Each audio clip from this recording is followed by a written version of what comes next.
Okay, so first off, Huggy's return was totally foreshadowed. Remember how Chapter 4 ended with that crazy surprise? Huggy's back, baby! I know I've been wrong with my theories a bunch of times, but I called this one. Back in Chapter 1, I said if you don't see a body, they're probably alive. And then Chapter 2 dropped some major hints. Huggy's blood and fur on that wall. But seriously, Chapter 4 was full of clues. Remember that Huggy cutout? Right before the slide, the same one from Chapter 3? I even said then it meant he was coming back. They really were teasing us. And then in Safe Haven, there's the Hangman game. 5 letters, ends in Y, not mommy. Huggy! It even showed up in an early puzzle. And someone drew him on the wall too. Some people thought that meant he was dead. But nope. It was all about his fall and comeback. And at the beginning, those giant Huggy and Kissy arms in the toy graveyard felt like a hint to me. Even the employee VHS tape mentioned Huggy in the letter to Jack. But there was also a huge hint about damaged Huggy. We've been talking about this since he fell. I thought he'd be back all messed up and angry. And bam, he was. And remember that puzzle in the secondary labs with the little Huggy that lost its hand? That was a huge clue. It's like a mirror to Kissy Missy. Huggy lost his left arm trying to get us, and Kissy lost her right trying to save us. It was even foreshadowed in Chapter 2 with Kissy's floppy arm. It's all clicking into place now. Those two are totally connected. Okay, so Kissy Missy and pairings brings me to point number 2, Riley's super sad story. This chapter is packed with lore, characters, and backstory, which is awesome. Finally, some answers. But, classic Poppy Playtime, it also throws a bunch of new mysteries at us, like Riley. She's a new character with a really tragic past. Her notes are some of the first we find, and they give us a peek inside the head of one of the living experiments. She became an orphan because of a fire, and ended up in Playtime Co.'s orphanage program. But she felt out of place because the other kids had been there longer. They didn't know what it was like to have parents because Playtime Company was all they knew. Riley missed her parents so much, she even thought about getting adopted. Her counselor told her to write it all down. Then, in a later entry, she says she was chosen. This is just like the Chapter 3 tape where Dr. White picks Sam. They're chosen for experimentation, to become toys. But the orphans didn't know that. Riley had no idea what it meant. And the worst part? A lot of those experiments failed. I've been saying this for a while, because there are thousands of experiment numbers, but we only see a few monsters in the factory. A big theme in this chapter is that Harley Sawyer and the scientists messed up a lot of the transfers. Some experiments lost their minds. The orientation notebook talks about a Bobby Bear hug that couldn't talk, and Huggy and Kissy can't speak either. The prison was for all the failures, and the secondary lab was supposed to fix them. So these kids were experimented on without their permission, and a lot of them died anyway. Super dark stuff. But I think this gives us a huge clue about Riley. Here's a detail you might have missed. We find her remains in one of the cells. She said she woke up during the hour of joy, but didn't want to join in. She wanted to help someone in the future. She took the train key and locked herself in a cell, probably to starve. And we find her holding the key. It looks like it might have been in her stomach, so either she swallowed it so no one else could find it, or she was starving and desperate. But check out her corpse. Her skull is all big and weird like it was changed, and her fur looks almost exactly like Kissy Missy's. We know it's not Kissy, since she's still around. Barely. But I think this is important. We find a report about Kissy being nervous and rubbing her arm fur, which we saw her do in Chapter 3. We also saw a girl do that in a photo, and I thought that girl became Kissy, and now it's pretty much confirmed. Her experiment number is 1172. She was in storage B. Huggy was 1170, so there's a mystery experiment between them, 1171. I'm betting that's Riley. She's the failed Kissy Missy. That's why she was in the prison. Playtime Company failed with her, but tried again, and succeeded with Kissy. Riley even said she couldn't separate her fingers, which could be a hint about Huggy and Kissy's hands. Since this chapter showed us what happened to failed experiments, it seems like Riley was doomed no matter what. She was waiting in prison for the secondary lab to come get her, until the hour of joy happened. Number 3. The lemon Easter egg. Every chapter of Poppy Playtime contains a reference to a lemon. In Chapter 1, a lemon was added in a later update, and can be found on the catwalks below after dropping Huggy. Data miners even discovered recorded voice lines and a death screen referencing the lemon in the Spanish version of the game. The lemon might be a reference to the Portal 2 and BioShock games. Chapter 4 continues this tradition with at least 2 more lemons. One is drawn on a wall in Safe Haven. The other is in the prison area, near the start of the game. After removing some boards, you can find the lemon on the right-hand side. This lemon has voice lines when picked up or dropped, and its mouth moves when held under the effects of the red smoke. The meaning of the lemon is still unclear.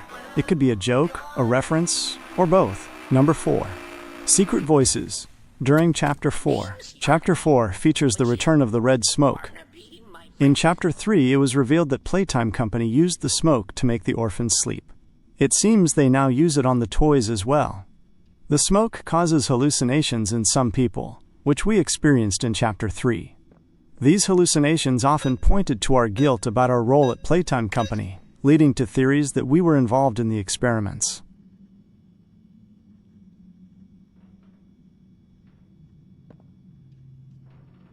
While Chapter 4 doesn't have a full hallucination sequence, we are exposed to the red smoke again. During the first exposure, faint voices can be heard, giving clues about our character and their role within Playtime Co. The voices seem to have a conversation, with one person saying, "I've had it with this place. I'm out of here. I'm not afraid of you anymore." Because we are hallucinating, this likely comes from our memory. A nature-like sound can also be heard in the background, similar to the sound at the entrance to the labs at the end of the chapter.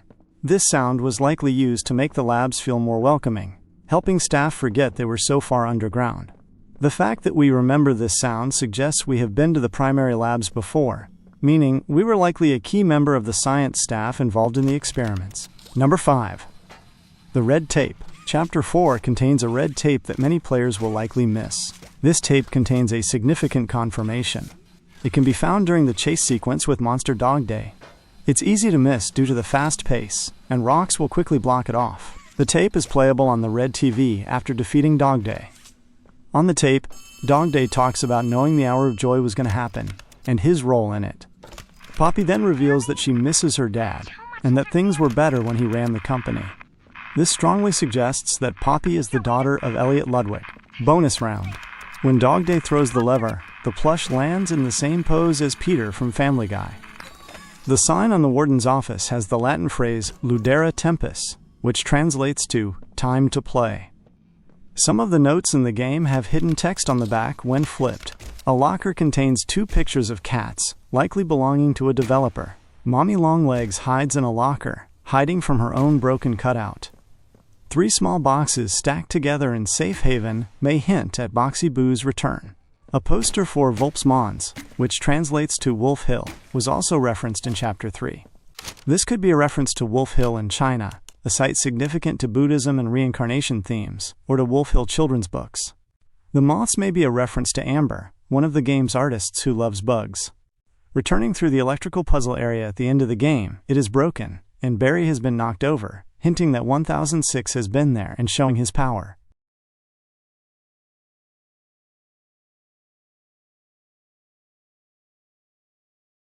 Six. The Doctor's Secret Room. This room is full of lore, but it's easy to miss.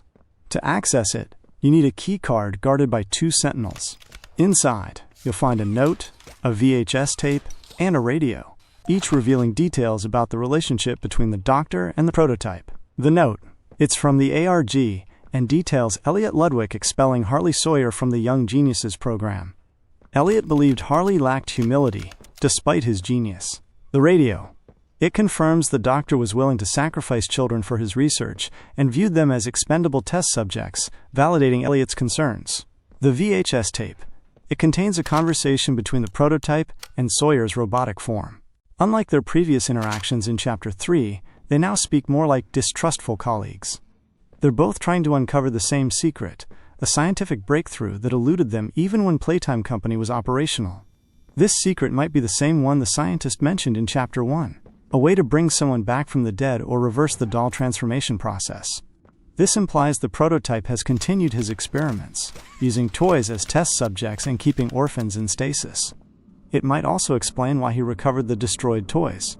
For parts, or to try to revive them. 7. Captain AJ. Near the beginning, there are several dead guards. Before this, we'd only seen one human skeleton at Catnap's shrine. This makes sense considering Poppy's reveal that staff were dragged to the prison area during the hour of joy. Some were kept alive to be eaten, while others seem to have made a last stand. Notably, they all have name badges. One guard, Captain AJ, holds a key card.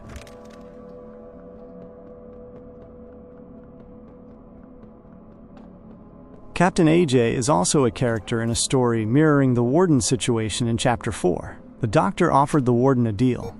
Give Sawyer the Omni Hand, and Sawyer would clear a path to the exit. It's implied this promise was broken. The name Captain AJ Griffin is from an episode of Pulp Musicals, The Ghost of Antic Era. In that story, Captain AJ, a Civil War veteran, is losing a battle when a man named Cal offers to save him and his crew in exchange for a future favor. Cal later returns to collect, tricking AJ into drinking a poisonous concoction that allows Cal to take over his body. This mirrors Sawyer's offer to the warden and relates to a theory that someone will try to use our body as a vessel. Poppy said we were too perfect to lose in Chapter 3. We are the only living human at Playtime Company, and the prototype may want to transfer Poppy into our body to complete his research and gain control over the circle of life. 8. Steam Jump Scare. Every Poppy Playtime chapter includes a Steam-related jump scare. It could be a running joke, a way for the developers to startle players, or a nod to the factory's decaying state. There's even a theory that the prototype or Sawyer are behind it. 9. Eddie's Murder. Chapter 4 introduces Eddie, one of the department heads. A tape reveals a conversation between him and a man representing Warren Back Construction, concerned about building the shelf, the prison, under a toy factory. Eddie reminds him of his contract, which requires him to do whatever Playtime Company asks. Eddie, with his British accent, displays villainous tendencies. He threatens Warren, implying the shelf will be built one way or another. The game implies Eddie eventually killed Warren. Eddie casually mentions getting rid of people, and during the prototype's taunts, Eddie's voice says, "Try to land on your feet," likely his last words to Warren as he was pushed. Eddie likely killed Warren to keep the lab secret. It's unknown if the prototype witnessed the murder or is always watching.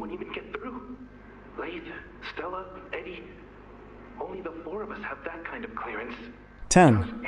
Playtime Co.'s Cycles. Chapter 4's theme is cycles or repeating history. Staff hate toys because the toys hurt their friends, leading to a cycle of violence. This is detailed in notes from resource extraction specialists from Project Playtime.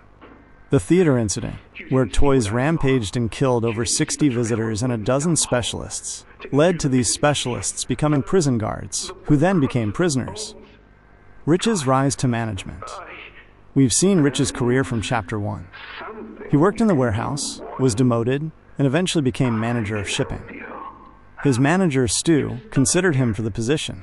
Seeing good in him, Rich gives a troubled employee the same second chance Stu gave him. The prototype and LePierre also repeat phrases they've heard. LePierre tells the doctor, "Fight or give in, it makes no difference," mirroring Sawyer's words to the prototype. This suggests a cycle of power and control.